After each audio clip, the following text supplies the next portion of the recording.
Students, how do you remember the important aspects of Parinaud syndrome? You can use the mnemonic Parinaud.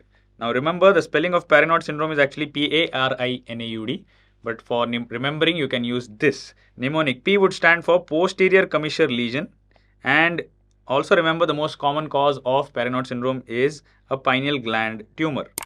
Other than that, E would stand for eyelid retraction, which is also known as Collier's sign. R would stand for reflex dissociation. And which reflexes are we talking about? That is accommodation reflex being present and light reflex being absent. I is infraduction, that means sunset sign. The eyes remain infraducted, that is sunset sign. And N stands for nystagmus. What kind of nystagmus? The retraction convergence nystagmus. A stands for pseudo abducens palsy. So abducens palsy. U stands for up gaze palsy. Okay, and D would stand for, it's a dorsal midbrain syndrome.